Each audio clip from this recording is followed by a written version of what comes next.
జీవితం ఎక్కడ ఆగిపోతుంది? ప్రయాణం చేస్తున్నట్టే అనిపిస్తుంది కానీ గమ్యానికి చేరట్లేదు. మనం ఆత్మీయ స్థితిలో ఎదుగుతున్నట్టే అనిపిస్తుంది కానీ ఆత్మను పొందుకోవట్లేదు. మనం ఆర్భాటాలు చేస్తున్నాము కానీ మన జీవితం ఆగిపోయినట్టు అనిపిస్తుంది. నేను అడుగుతున్నాను సూటిగా, నీ జీవితం ఆగిపోయిందా సాగిపోతుందా?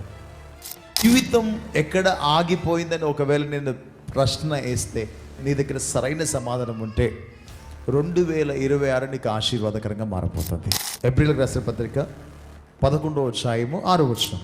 విశ్వాసము లేకుండా దేవునికి ఇష్టుడై ఉండుట అసాధ్యము. దేవునికి ఇష్టుడై ఉండాలంటే ఏముండాలి? మనలో విశ్వాసం.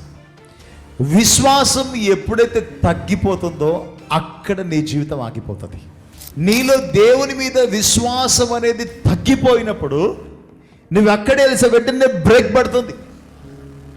కారణం ఏంటి అంటే చాలామంది జీవితంలో ప్రభు మీద ఆధారపడుతున్నప్పుడు మొదట్లో ఉన్నంత ఆసక్తి తర్వాత ఉండదు.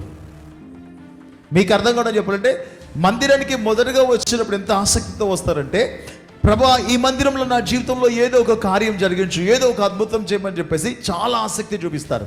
అది రాను రాను ఏమైపోతుంది? తగ్గిపోతారు. ఎప్పుడైతే ఆ ఆత్మీయత, ఆ విశ్వాసం తగ్గిపోతుందో నీ ఆశీర్వాదం అక్కడే ఆగిపోతుంది.